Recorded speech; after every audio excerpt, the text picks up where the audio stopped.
Bueno, egun guztioi, buenos días o buenas tardes a todos cuando estéis viendo este vídeo. Bueno, yo soy Julen Larrañaga, técnico de la asociación Garabide, y bueno, con este vídeo pues vamos a dar comienzo al segundo módulo, que será el de áreas de trabajo de la revitalización lingüística. Bueno, ya habéis visto en el primer módulo las bases de la sociolingüística y los principios éticos, y bueno, en este segundo módulo pues iremos viendo, como ya os describió Duño, pues las diferentes áreas de trabajo que se dan dentro del campo de la revitalización lingüística, ¿no? Y bueno, para esto, pues el primer tema pues será el de la transmisión de la lengua, y en concreto a mí me toca impartir pues, la transmisión de la lengua en la familia, y después más adelante pues veréis la transmisión de la lengua en la educación y en la comunidad. Bueno, esta asignatura de transmisión de la lengua en la familia la he dividido en dos partes. La primera parte la he formulado a modo de pregunta: ¿por qué muchos padres y madres no transmiten la lengua a sus hijos? Y bueno, ya habréis hecho un ejercicio previo, que es el de la activación de conocimientos previos, y ahora estaríamos en el primer vídeo, que es el vídeo introductorio, y en el que poquito a poco pues empezaremos a ver de qué estamos hablando cuando hablamos de la transmisión familiar, ¿no? Después de este primer vídeo os pediré que hagáis otro ejercicio, y después vendrá un segundo vídeo y veremos 3 experiencias personales de aquí, del País Vasco. Para acabar esta primera parte os pediré también que hagáis un segundo ejercicio, y después entraríamos en la segunda parte de esta asignatura, que serían pues, ver los principios para activar la transmisión de la lengua en la familia, y esto lo trabajaremos a través de un tercer vídeo, y os pediré de igual manera que hagáis un último ejercicio, ¿de acuerdo? Bueno, pues ya entrando en materia, si os parece, bueno, la transmisión familiar, ¿no? ¿Qué estamos hablando sobre qué estamos hablando cuando estamos hablando de la transmisión familiar? Bueno, estamos hablando sobre la transmisión lingüística, la transmisión de las lenguas que hay en la familia, en la comunidad, a través de las distintas generaciones, ¿no? Es decir, cuando un niño adquiere la lengua o las lenguas que hay en la familia, y siempre se hace esto pues, en una situación informal y íntima, ¿no? Podríamos decir. Es decir, se le transmiten a los niños pues, unos conocimientos que no tiene, y una capacidad para hablar, para entender, y en definitiva para vivir en la lengua o, insisto, en las lenguas de la familia. ¿Sí? Esto se da, bueno, aquí en el segundo punto vemos que las nuevas generaciones aprenden la lengua en el proceso de socialización, es decir, los niños aprenden la lengua interactuando con lo que les rodea, ¿no?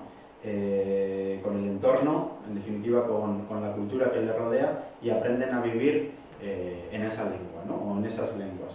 Hay diferentes agentes implicados, como digo, bueno, en el proceso de socialización, pues todo el entorno está implicado en ese nuevo aprendizaje, y bueno, aquí podríamos destacar pues, bueno, los agentes implicados, que serán pues, como la familia, la comunidad, la escuela, los propios medios de comunicación, y por último la motivación, que de alguna manera pues, tendría su implicación en los demás agentes, ¿no? ¿Y por qué digo esto? Bueno, porque por ejemplo la familia, ¿no? Que sería un agente muy importante en la transmisión familiar, un agente esencial, pues bueno, cuando estamos transmitiendo la lengua familiar no solo estamos hablando de adquirir unos conocimientos lingüísticos, sino que también estamos hablando de transmitir unos hábitos lingüísticos, estamos hablando de transmitir una percepción, una motivación, un valor hacia la lengua, un interés, un aprecio,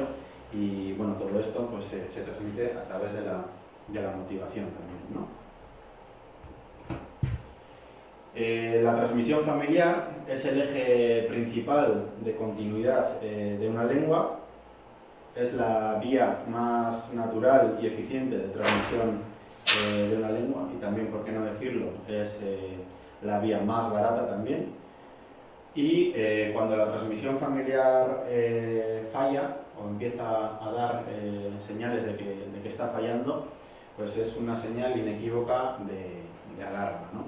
Hay que encender las luces rojas y ver qué está pasando cuando la transmisión familiar está fallando, porque bueno, nos encontramos ante un problema bastante grave, ¿no? ¿Y por qué digo esto?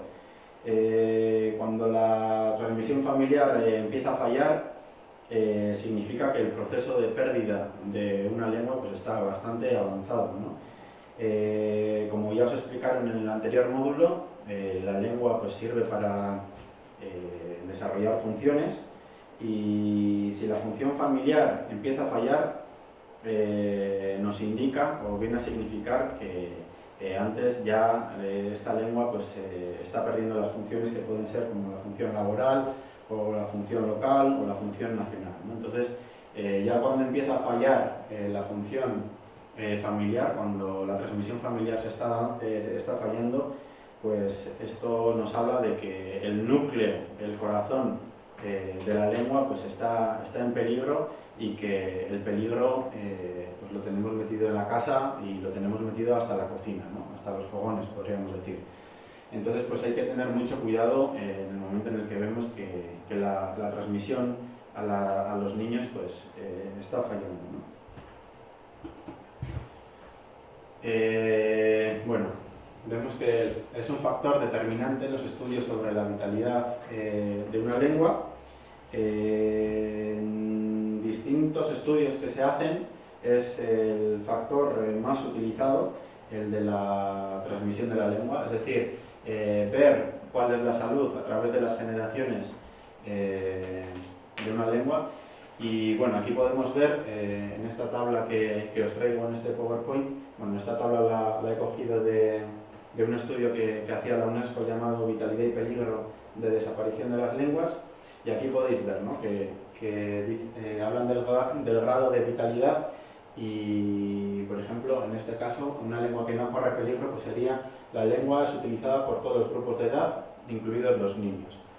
Y por ejemplo, una lengua que está seriamente en peligro, en el segundo grado, pues la lengua es utilizada sobre todo por la generación de los abuelos para arriba.